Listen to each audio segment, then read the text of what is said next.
వాడంటే ఇంట్లో నాన్న తర్వాత నాన్న. ఇది అడిగినా కాదనకూడదు. సరే.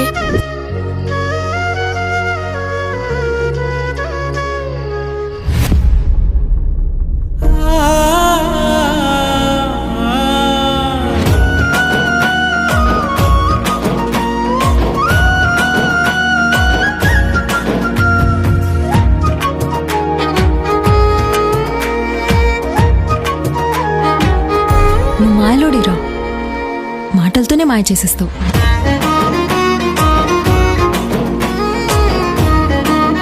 అయినా మీ అమ్మ ఏంటి చెల్లిని అక్కడ వరకు దింపయ్యా అంటది? మరి ఇంకేమనాలి? వానికి ఇంట్లో పని ఎక్కువైంది, బయట పని ఏం చేస్తాడు? కష్టపడ్డా, పని చేసిన, అలసిపోయినా, మందేసిన అయితే ఏంటి?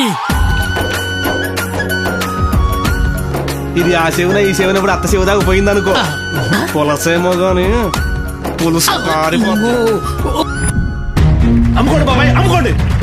మీ ఓట్లు, ఇల్లు, వాకిలు, జీతాలు కూడా అమ్ముకోండి. మీరు మారొద్దురా బాబు, మారితే ఊరు బాగుపడిపోతుంది. మీరు మారకండి, అలాగే ఉండండి. ఒక ఇంటి సమస్యని ఈ ఊరు గొడవలా చేసేలా ఉన్నా కదరా.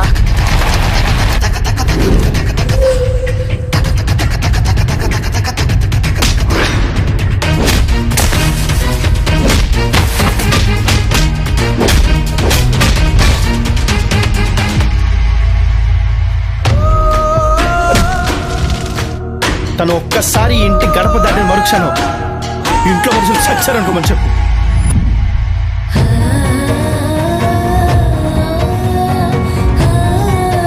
నీకు దండం పెడతారా, నన్ను వదిలేరా ప్లీజ్. నిన్ను లవ్ చేయపోతే కనుక నిన్ను బావాని ఎందుకంటది? నీకే ఫోన్ చేసి ఎందుకు రమ్మంటది?